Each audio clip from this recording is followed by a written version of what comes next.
Hello and welcome back to another episode of LMScast. In this session, we're talking with Frank Bria from Scale to Success and the creator of High Ticket Program. And we're going to get into some really interesting ways to look at pricing, scaling, and really when you're designing your courses, that you make sure that you take certain essential building blocks into account if you want to build a successful and scalable program. Frank, thank you for coming on the show. Hey, my pleasure. It's an honor to be on your program. Thanks. All right. Well, let's get right into it. You're known as the high ticket guy. So what are some of the keys of building a high-end course? We get asked this a lot, like, how do I price my course? Or if I want to create a premium course, what are the key parts of that? But what are some common misconceptions, and then how do we get into like really starting off strong, going for high ticket in the beginning? Yeah, it's a great question. So basically, one of the things that makes it tough when it comes down to pricing is, what is the value of knowledge, right? I mean, that fundamentally is the question that we end up asking, and I think that's actually the problem, because it's kind of a trap question. It's like a trick question. What's the value of knowledge? Well, whatever it is, I don't know the answer of what's the value of knowledge, but I can tell you this for sure. Whatever the value of knowledge is today, tomorrow it will be less. Yeah. The price of knowledge is going down for sure. Like, there are already people running around saying the price of knowledge is free, content is free, whatever. So it makes it tough, right? When we are trying to make a business out of teaching. It makes it tough to come up with good pricing. Obviously, you want to be paid for your efforts. So how do you pull that off? Well, the answer that I've come up with that I think makes the most sense to me personally, based on my background and the kind of work that I've done, is to stop asking about the price of knowledge and to start asking about the price of results. Mm-hmm. What is the price of the outcome, right? Because we're learning for a particular purpose. We're learning for an outcome. And so the, example I love to give is like the example of somebody who teaches like a Twitter course, right? What's the purpose of learning how to use Twitter? Well, it's not so that you can feel better about using Twitter. I mean, maybe it is. Maybe we're feeling less frustrated and I've got, it's easier to live my life. But the whole point is, if you're a business owner and you're using Twitter, you're doing it specifically to gain leads, right? To get sales. So the value in the knowledge of getting sales is the value of the sales, right? Well, that's now something I can quantify. And that's something where actually price isn't going to go down. It's actually going to go up over time.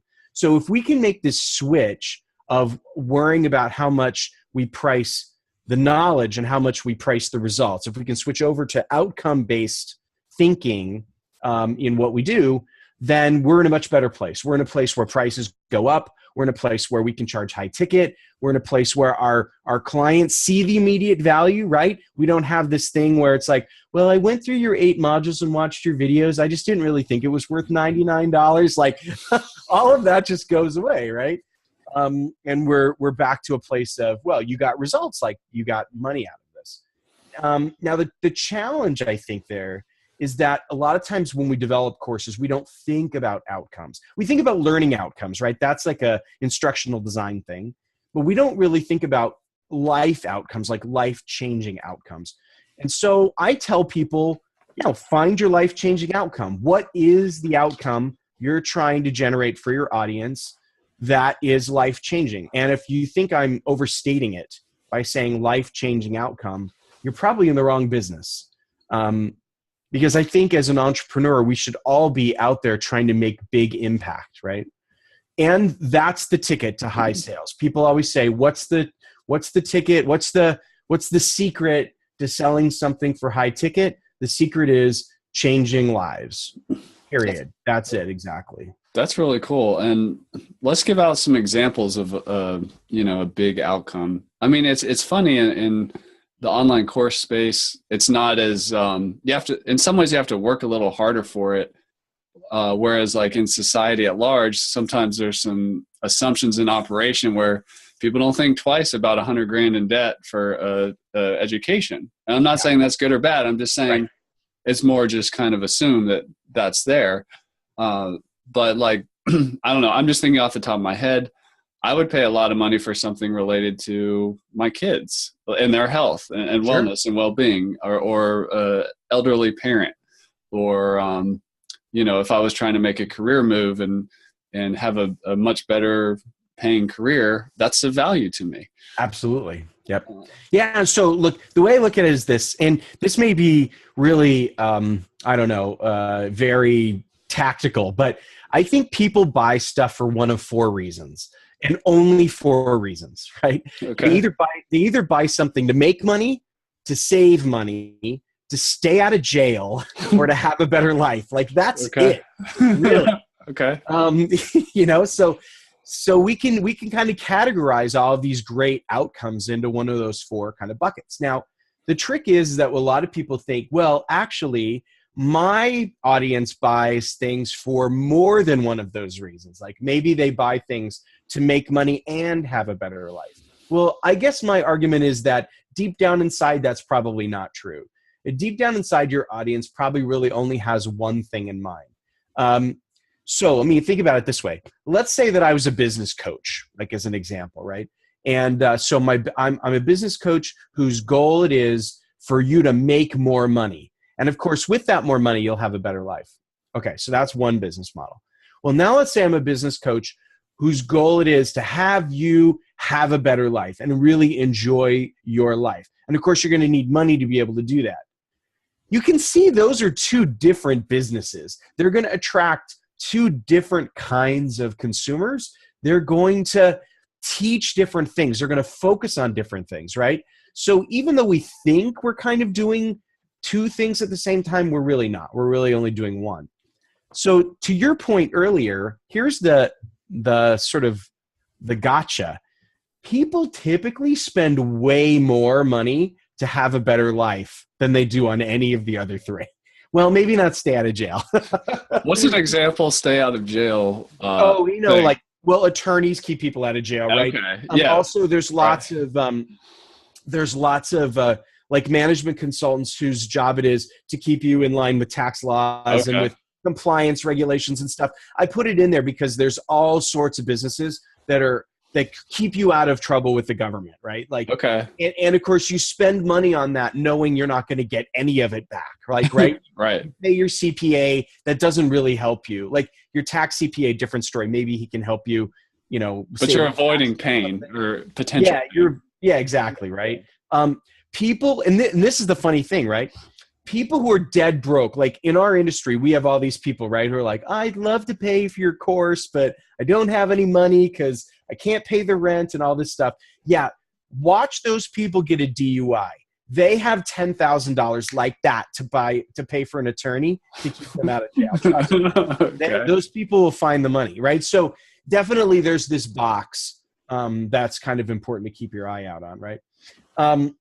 But the thing is that the better life thing, like you said, your kids, having a better life, you getting a better career, you being able to take more vacations, like those sorts of things people pay money for. The trick is that it's hard to quantify.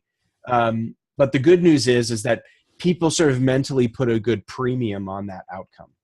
Well, how do I, if I want a better life, and I'm going to have more free time, I think the popular culture assumption is that there's a lot of snake oil or just disingenuous offers out there. Yep. Like, as somebody who really believes in a product they're creating to give people a better life and free up more time through building a better business or whatever it is, how do I trust you, or how do you handle the objections? Absolutely. That is so before we get to the answer, let me tell you what everyone is doing that is absolutely wrong about this. Okay.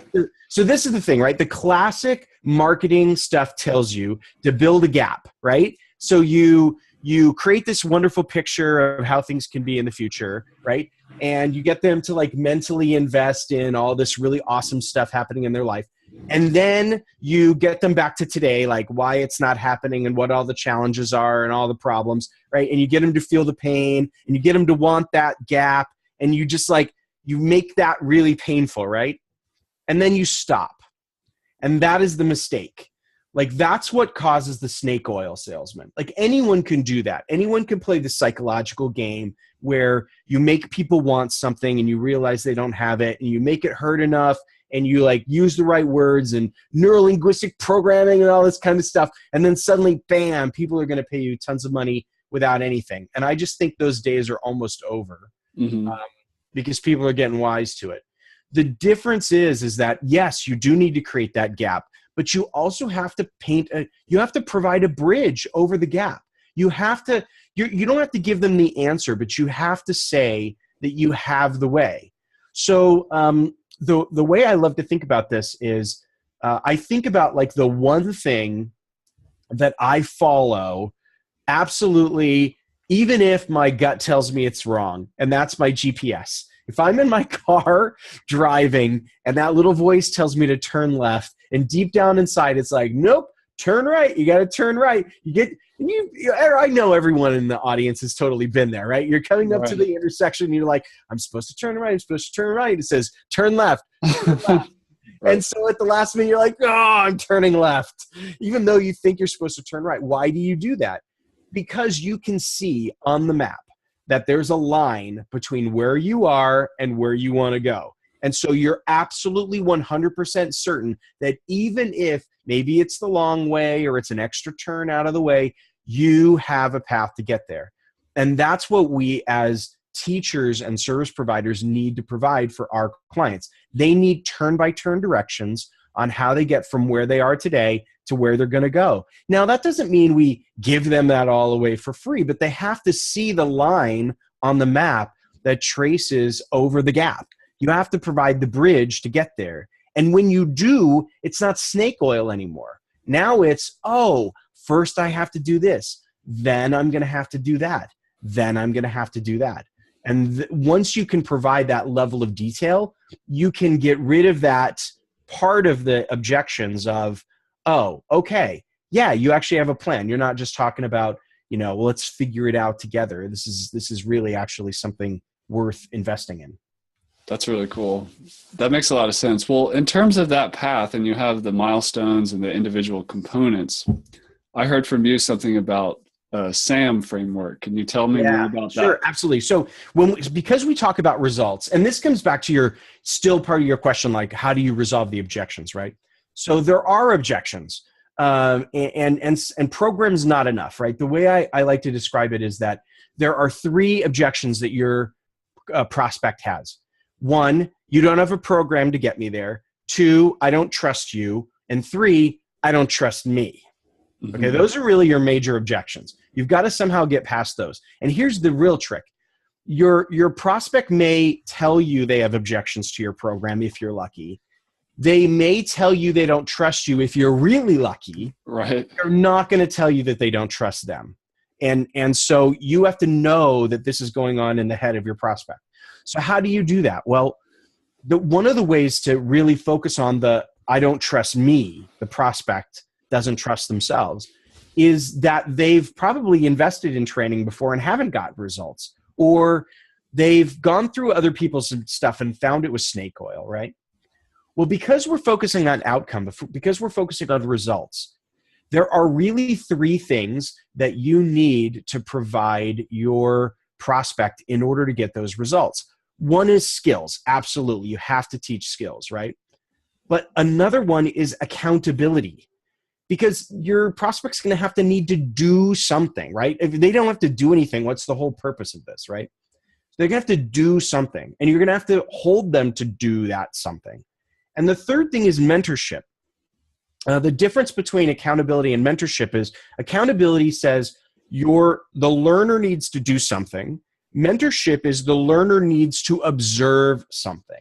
So they need to watch you as the expert, whether that's seeing examples, whether that's asking questions, whether that's getting feedback from the thing that your learner is actually doing, right?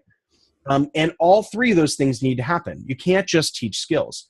And the example I give is, if you don't believe me, go get brain surgery from the guy who just read the textbook. Right. No one's going to go do that. You want them to have walked through this with somebody, who watched what they did before they operate on you. Well, the same thing's true with your prospect. They want to make sure that they're surrounded by this. Training isn't enough. Like training is great. You get skills that way. But if you really want to create high ticket results oriented programs, you have to provide for accountability and mentorship as well.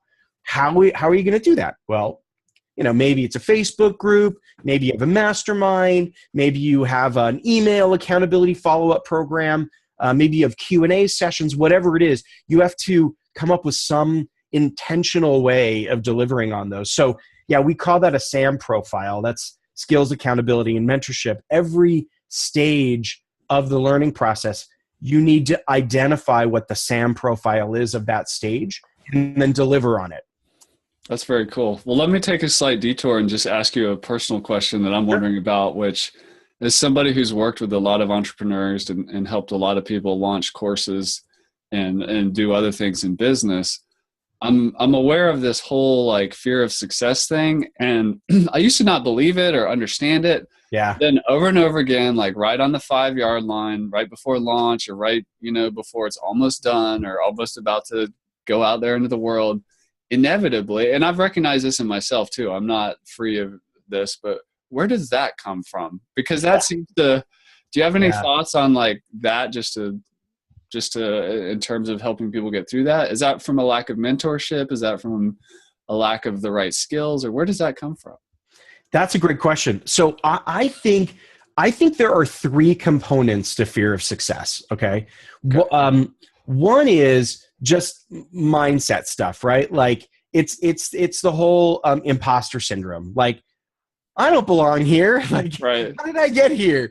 I don't know what the heck I'm doing. Like, and of course that breeds a whole bunch of like, oh no, all of these people are now like trusting me to help deliver some great result. And if I fail, I don't just fail me, I fail all of them. Right. So we all have that. I mean, I think anybody who doesn't have that is a sociopath. Right. Seriously. Like, we all have that. And anyone who says they don't is a liar. It's just, it's there. Okay. And so, the thing we have to do is admit it's there. And I think we do need mentors to help us through. I mean, I certainly have a mentor. I've had mentors in the past. I mean, one of my mentors is Michael Port, and he's been an incredible teacher and mentor to me. And yeah, there have been times where I've been in that moment of, oh no, like he's been the perfect guy who's been like, you are the next big thing. And I've been like, wow, say that about me? It shakes you out of it, right? So we absolutely need mentorship to help us through that. And people who have been there before and can recognize that in us, right? So that's definitely one. The second thing is I think fear of success can often come from a lack of planning. Like, okay, great, now what, right? So let's just say I get this across the 5-yard line and I make the touchdown. Now what? Now I'm going to have to do something I've never done before. And so that is, I think, a combination of skills and mentorship, right? So what is the next stage? Like, what are you going to do next? This happens a lot in service businesses where I talk to service providers, just even really successful ones, where I say to them, okay, listen, your client's not in the room. We have the cone of silence on. Like, you can be honest now. Honestly, right before you sign up that big project, right before they sign on the line, there's that little twinge inside of you that's like, oh crap, there goes my schedule. Like, you know what I mean? Yeah. We're like really excited about the revenue. We want the money. We totally want it coming in. But there's this little like, oh crap, that's going to be a lot of work, right? And I do think that element of it's like not matching our plan. The business, where the business is incongruent with the life we want to live. And I do think that a lot of fear of success has to do with, okay, I'm like successful in the metrics that everyone's telling me I should be successful in, like revenue, but for some reason it doesn't feel like success. Like every win feels like it's a bit of a Pyrrhic victory. So there is that for sure. And I think that's a business model change. And we do need, I think, people to point out to us, hey, if you're having a twinge of regret every single time a client signs up, like, there's a problem that you probably need to fix. You probably need to figure out, what you're selling and how it aligns to what you want to be doing, right? And then the third thing is accountability. Look, I think every single one of us gets to that, there's a part of us that gets to that, again, 5-yard line. And it's like, what do you have to do to get it over the line? It is extra. It's extra work, right? It's a classic 80-20 rule. 80% of the effort is required to get the last 20% done. And sometimes you just need somebody to just kick your butt and help you get that last little bit done. But I think if you take a look at all of those pieces together, that helps us.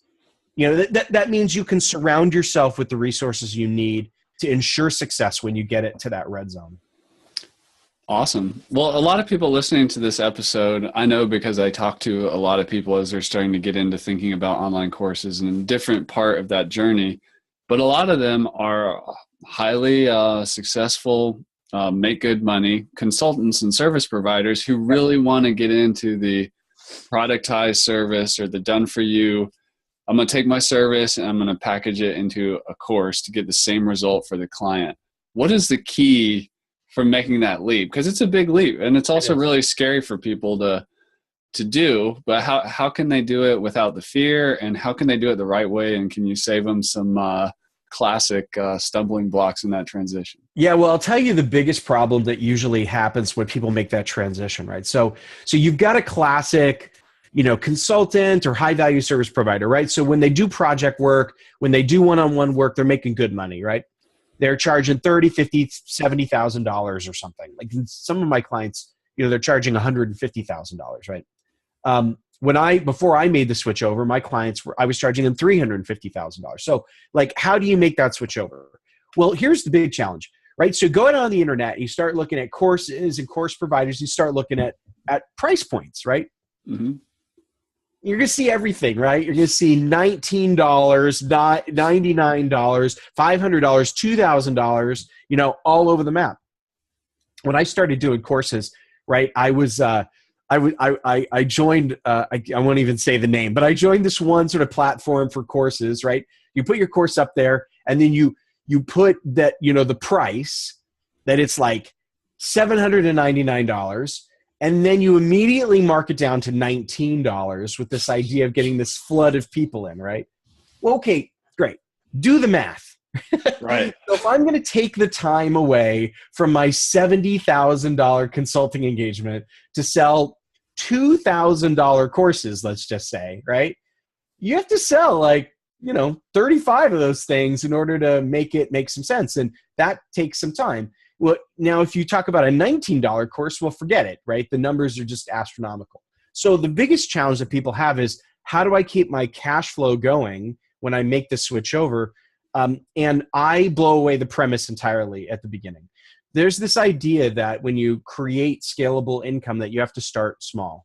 And you start with the low stuff and you get your foot in the door and you build this ascension ladder of, smaller, then bigger, then bigger, then bigger, then bigger. And then one of these days, maybe I'll create that wonderful mastermind where we take the 5 people to Tahiti and charge them $100,000, right? Like that's right? Isn't that like the internet marketing bill? Anyway, but I think that whole thing is crap.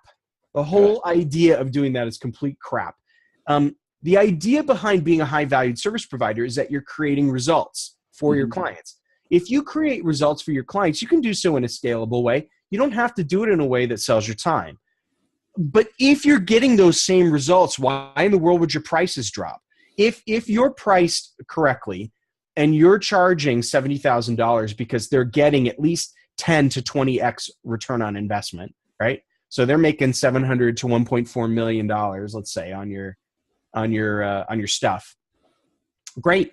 Well, then if you do it in a way that doesn't sell your time and they're getting the same results, why should your price change? You should be able to charge big money for that exact same result. Now, you probably can't do it by just putting a couple of videos online, right? You're not going to change. You're not going to basically just get rid of yourself and all of the things that you do with a couple of video training programs. But the training is a core component of an overall program, right? So when you plan correctly and you look at the accountability and the mentorship component as well, and you design something that gets your client the same result, then you should not be messing around with $500 courses. You should be charging $10, $20, $50, $100,000. I have a client who has a scalable program that costs $100,000. And that's because the client gets $1 to $2 million of benefit out of it. It's all about the value that you're providing. So if you do that first, you don't have to worry about where'd my money go, right? That's the big challenge of making that transition. That's awesome. Well, let me ask you a question before we get into the stack for programs. Like, what are the key pieces? Yep. If we're looking at something where it's not obvious what our starting point is, that we want to provide a result of 10x value, like let's say you're looking at something like health, like how do you quantify that in terms of 10x result? I mean, I know like, well, you might be able to live long enough to see your grandkids, or there's other ways to talk about it. But if it's not obvious, like if you take my $10,000 course, you can get this $100,000 job in a year. That's kind of obvious. Right. But with the more abstract or subjective results, how do you do that? It's a great question. I mean, the answer is, unfortunately, you have to ask. It's basically price testing. But before we kind of get to that kind of easy tactical piece, let's talk about one strategic element of that, which is really important. Okay. If you are providing the better life, right, component, right? We talked about that fourth reason people buy. You have to understand that the value you provide is highly dependent on the person taking that program, right? So, for example, I have a client who is a dietitian, and she helps women get over digestive IBS issues and basically gets their time back. And the program that she offers is for women entrepreneurs who basically are losing 5 to 10 hours a week because of their health in their business, right? Okay. And if they could get that 5 to 10 hours back and put it back into their business, they can invest. I mean, basically they get a return on that investment, right? Okay. Gotcha. So if she was going to offer that exact same program to somebody who, let's say, just occasionally has stomach pains, they're not going to pay $14,000 for her program, which is how much it costs, right? Because the value to that woman isn't the same. So value depends on, I mean, it's the eye of the beholder. And a lot of times what happens is that we'll say, oh, well, I help you prioritize your life better so that you can spend time doing the things you really enjoy. Great. That's awesome. Well, one person who doesn't have a real pain point around that is like, that's lame. I wouldn't pay very much for that. And then we as the course creator go, oh no, I've got something that's not very much of value, right?